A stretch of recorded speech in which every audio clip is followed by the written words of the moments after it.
Hey everybody, Jeremy Siskind here. I'm the author of Playing Solo Jazz Piano, and I'm going to be doing a little series about some of the most common problems I see for younger, less experienced improvisers and how to fix them. You guys may or may not know I do a lot of teaching privately. I teach a jazz piano class. I hear a lot of people kind of at the beginning of their improvisation journey.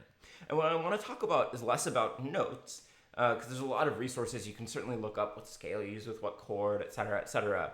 But I want to talk about some of the non-note elements that maybe are making your improvisation sound a little bit less professional, a little bit less sophisticated, just not quite what you want. And so I'm going to be starting with one of the most common problems that I see, which I call reactive playing. And what this means is that a player is starting most of their phrases right after the downbeat on the end of one or two. Okay? And it's not generally a problem to start on these two beats, except for two things. One is that I see a lot of students who are only starting their phrases in these places, and it makes their playing sound very repetitive and very monotonous instead of having the kind of variety and kind of free flow that we want. And second of all, the process is so typically that a player will play a chord and then respond, right? It makes sense if you're, looking at a chart and you see F7, you maybe play F7 with your left hand and then you start with your right hand. But what we want to do much more of in improvisation and making any kind of a melody is actually to lead into the next chord. And so we're losing some of the real connective tissue between the harmony when we start these phrases in a reactive way instead of in a proactive way. So let's look at an example of a reactive improvisation. I'll just get this at a good height for you, something like that. So notice both of these phrases start on the end of one, and that's the most common place. Okay,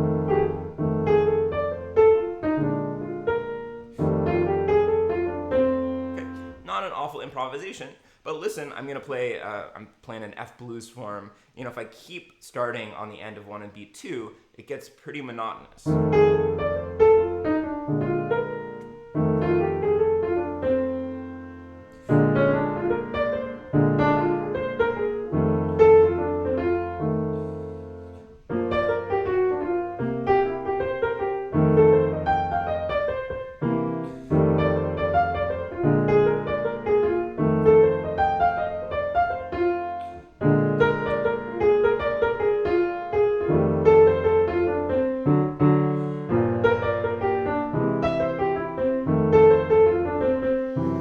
So I'm choosing pretty good notes, I think, but there's no sense of flow to the improvisation because as soon as a new chord comes, I'm resetting to a hand position.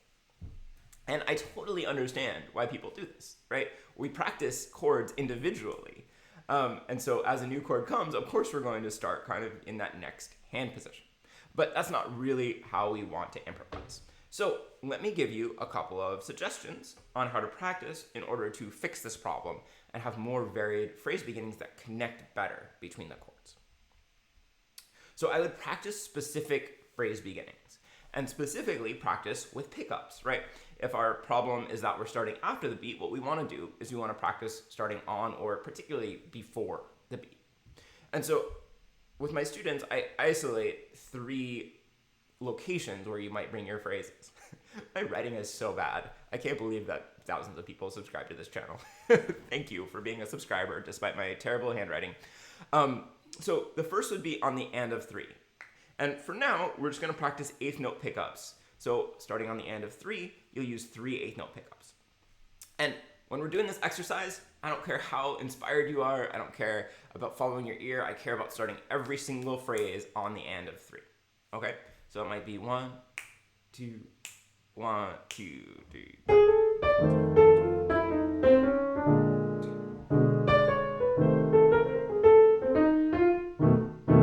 And a 1, 2, 3. 1, 2, 3. 1, 2, 3, 4. 1, 2, 3. 1, 2, 3. I cheated. I used triplets. 1, 2, 3, 4. 1, 2, 3. 2, 3. 2, 3.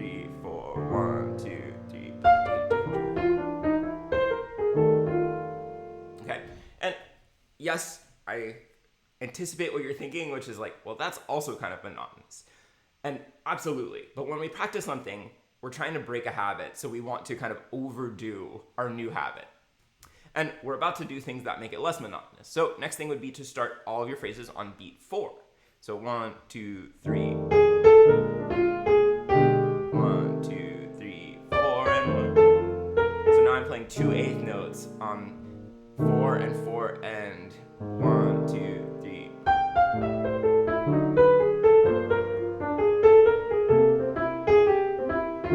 2, 3, 4, 1, 2, 3. Right. And then we could practice starting on the end of 4. So I'm choosing these 3 beats because we're thinking of them as pickups into beat 1 of the next measure instead of being reactive. So the end of 4, now we're doing just 1 eighth note of 4. So 1, 2, 3, 4. 2, 2, 3, 4. 1, 2, 3, 4. 1, 2, 3, 4. 1, 2, 3, 4. And then what I would want to practice is mixing between these 3 phrase entrances. Play a couple phrases on the end of 3, a couple on beat 4, a couple on the end of 4, but do limit yourself to only these 3. So 1, 2, 3, 4. Start on beat 4, 2, 3, 4. 2, 3, 4. End of 4, right? 1, 2, 3, 4. End of 4 again. 1, 2, 3. Cool. As I'm doing this, I'm thinking of one of my teachers at Eastman was very interested in the fact that, any piece actually starts with an upbeat. We think about pieces as starting with a downbeat, but think about it. If you're going to conduct something, you can't just start down. You have to go up before you go down, right? If you're going to breathe into a piece, you have to start with that breath in. And so practicing with these pickups is actually much more musical than practicing being reactive. All right, so we can also learn some common phrase beginning gestures. And for me, I really like to target the third. That's always priority number 1. There's lots of notes you could start with on a chord, but the third is your first priority. Once you get the third, feel free to move on to other things, but get the third first. So what are some things that we could do leading into the third? We could do an enclosure. Right, that's fantastic. So practice doing an enclosure, 4 and 1. I hear so many students teach enclosures and they start the enclosure right on beat 1, which is not at all how it goes. Because enclosures are about targeting a note, centering it on the downbeat. So 1, 2, 3, 4.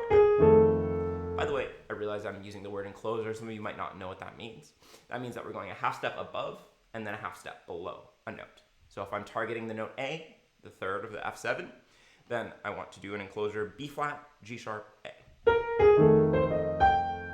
2, 3.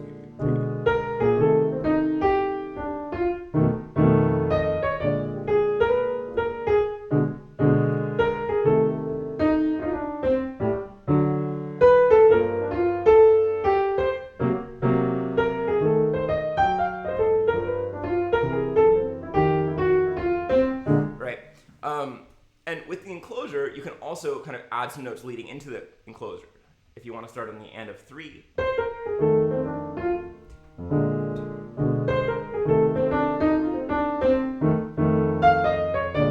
I'm going a whole step above the first note of the enclosure. But probably more accurately, I'm actually finding the diatonic note above the first note of the enclosure. So the note from the scale, that's just above that first note of the enclosure. A very common thing to do. We could also practice scale lead-ins. Chromatically, we're going to lead into the third.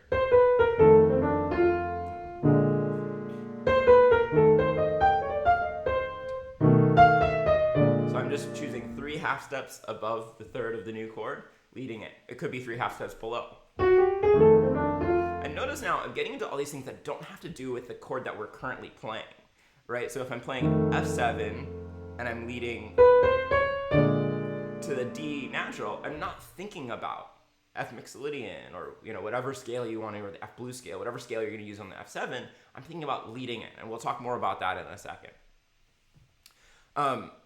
Or you could lead diatonically.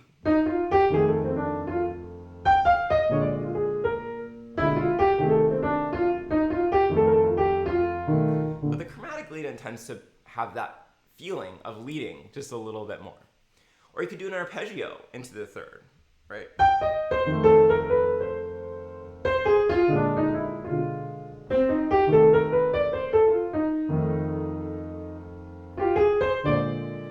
And I'm playing the arpeggio of the chord that's about to come. If I'm sitting on an F7, leading into B flat 7, I'm thinking about this B flat 7 arpeggio. And notice, even though I'm holding this F7 chord, it sounds totally appropriate because we're leading in. Okay.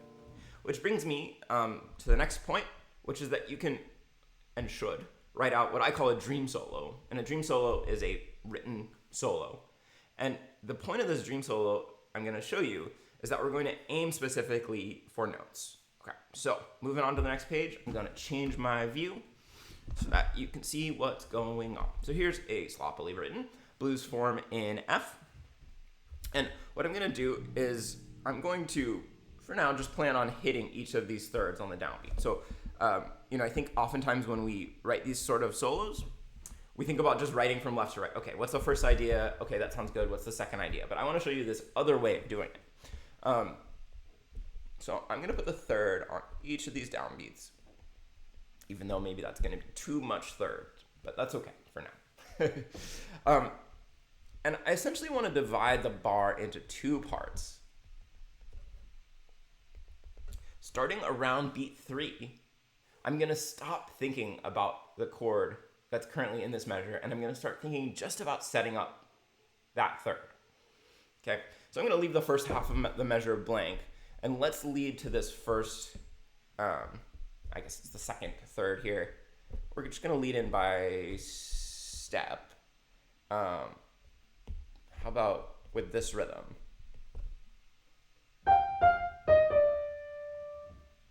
Okay, then we'll lead into this next third. We'll do it by an enclosure, and here I'm just going to work backwards instead of writing forwards, because what we're doing is we're aiming for those notes. And then let's do half steps leading into this enclosure. And here, I told you could do an arpeggio. We're on an F7, so let's do an arpeggio, and then we'll kind of connect in by half step. Or I guess it's also diatonic step.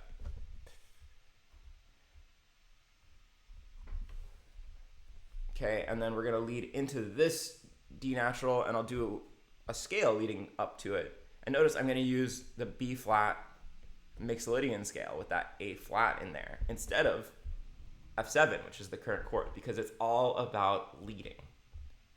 I think I'm saying this too many times. Cool. And then what I'm going to do is I'm going to kind of connect between these things. So I've got to get from A up to G. So let's do a little half step. And then an arpeggio. 3, 5, 7, 9, leading up to that G.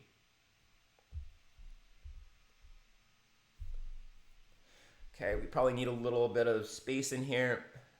And then we'll connect by half step between D and C using that D flat. I just noticed, look at this measure.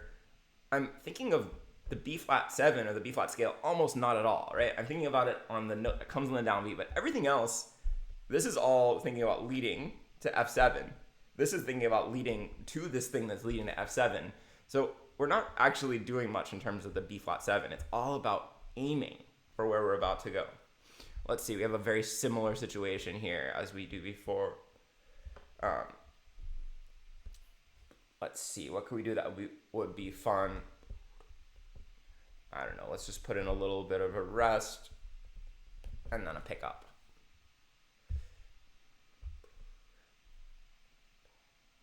And let's lead into this by scale. And so for this first half of the measure, I am going to use that F Mixolydian scale, right? We're in an F7 measure. And in the first two beats, I definitely do want to use the current scale. It's in those last two beats. So let's see how this sounds. I'm honestly not sure. I did this very much in isolation.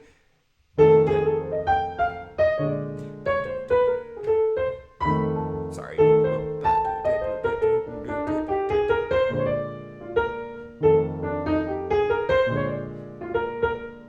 Not bad.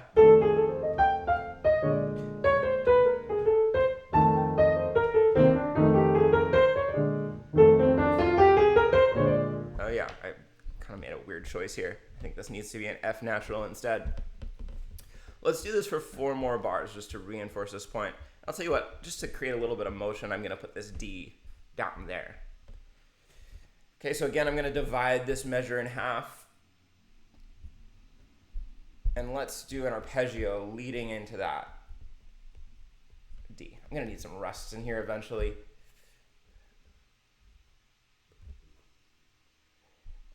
And then I'll make a little scale leading into that D. Cool, this seems like a good time for some rest. So I'm gonna rest here, and then I'll do an enclosure. And I'll put a lead-in note to that enclosure.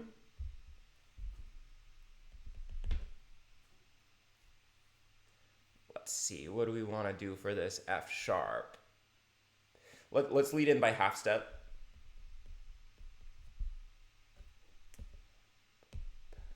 So it'll be, I gotta work backwards to get the number of half steps right. Okay, so that's 4 half steps leading into that F natural.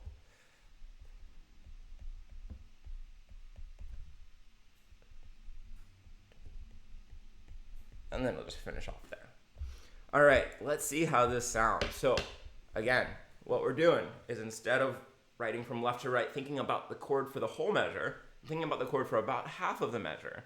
And then in the second half of the measure, I'm thinking much more about leading in to the third of the next chord.